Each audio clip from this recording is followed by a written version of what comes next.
truly alarming ano yun? when arrogance is dressed up as public service. Bakit arrogance agad? Sometimes you have to bend the law to be able to please the people. Okay. Sige, tuloy lang natin. Mataas po ang taong bayan sa batas. Mas mataas ang taong bayan sa batas.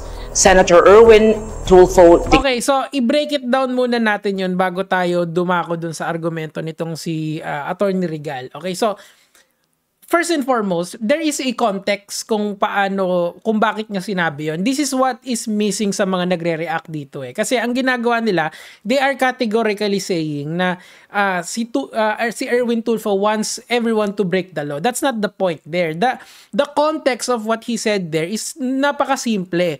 Ang pinatatamaan niya dyan is yung mga diskaya. Kasi we all know na may pag-amin sila na yung pera nila is coming from illicit funds or may pag-amin na nagbigay sila ng pera doon sa mga politiko na yon. May clear na pag-amin doon. So, of course, there is due process. Alam naman natin yon. Pero, matagal pa yun eh. Ngayon kasi, merong mga witnesses na nagsosoli na ng pera. Merong mga witnesses na nagsosoli na ng sasakyan and all of that. And according to Secretary Vince, nasa 500 million na yung nakuha nila, nabawi nila mga asset doon sa mga nagsole. So why can it be na mga ang diskaya can do that if they want protection from us? Tandaan natin, yung perang gagamitin doon is galing din naman sa atin kasi yung tax money natin yung ibabayad sa witness protection nila eh, di ba? So that is the context, the main context of the bend the law phrase ni Senator Erwin. Pero there are people like this, tong si attorney na to, that they are taking it absolutely, which is incorrect, okay? Tandaan natin, bago tayo mag-react, i-lay down muna natin yung foundation natin. Even the Constitution, eto nandito yan, yung judicial powers naman has some leeway. Pwede siyang mag-adjust. Yan, judicial power includes duty in courts. Okay, to determine whether there has been grave of the amount lacking to excess of jurisdiction on the part of any branch of instrumentality of the government. Sinasabi lang dito that even the courts can adjust their rules depending on how the case is. Case-to-case basis kasi yan. To say this is absolutely yung stand ni Senator Erwin is misleading, di ba? Kasi syempre, alam nyo, ayoko na lang magsalita eh kung ano yung nakikita ko dito kay Attorney Regal eh. Pero I'm just disappointed na parang tinatanggal nila yung context dito. Tuloy natin. Declared with the air of someone convinced he alone speaks for the people. And then lahat naman siguro ng taong nakapanood sa Diskaya wants them to return something to us.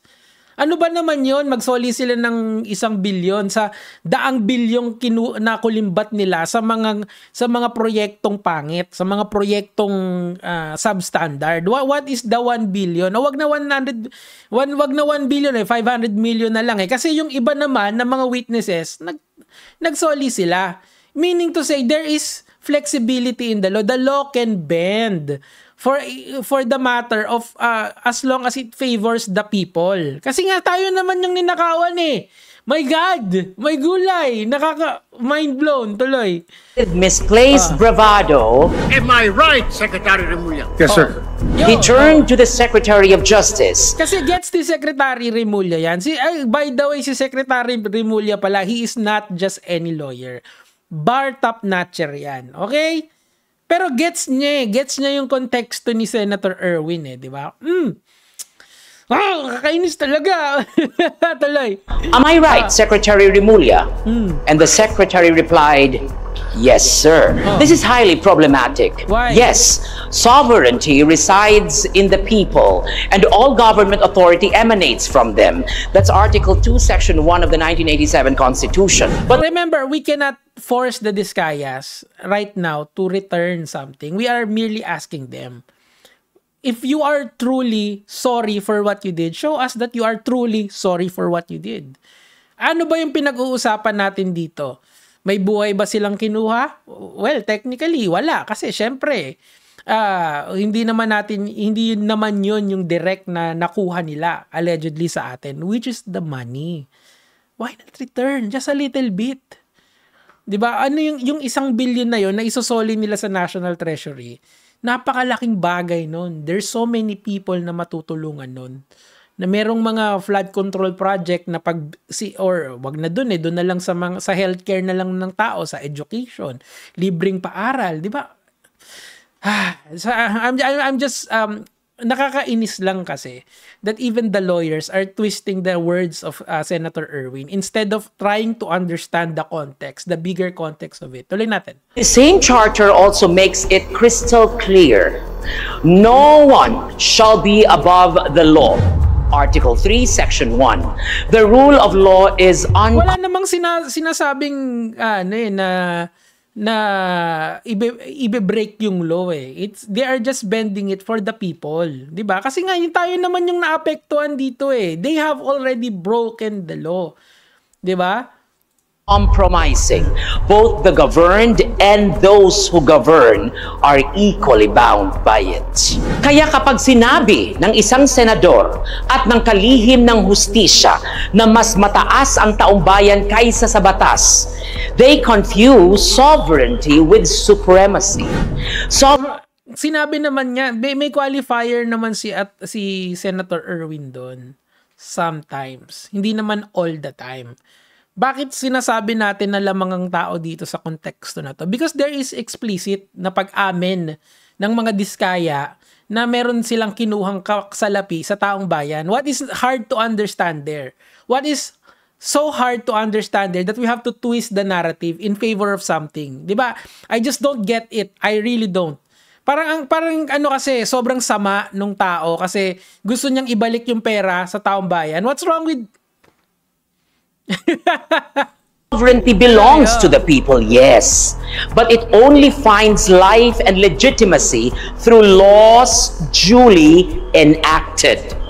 To bend the law for expediency is to erode the very structure. Hindi, may pag-amin na nga kasi. May explicit na pag-amin na yung funds na nakukuha nila from the government are being given to the politicians. So doon pa lang, corrupted na yung perang natatanggap nila. So if you want the state to protect you, why not you help the state, show the people that you really want, you are really sorry for what you did. How do you do that? Sasabihin nila, so sorry. Gumaganon-ganon nga si Diskaya ng ano-ano lang eh. Kung kala mo naman pagkakabait. Pero if they return the money, you will understand. Kahit konti, simula lang, 1 billion, kalahating milyon, 500 million pesos. Then you will see that they are truly sorry for what they did. Kaso hindi naman yun yung nangyayari ngayon eh. Nagmamatigas sila eh. Inuunti-unti nila tayo eh, di ba? Anyway, I hope this not becomes an issue anymore. Kasi we are off tangent lang to eh. Kumbaga, it's just a very controversial take. Pero if you take it into context, you would understand na ang kagustuhan lang ni Senator Erwin Tulfo is for the people and by the people. O, yun lang. Sige. Panoorin nyo na to kay Atty. Regal. Gaya mga lods.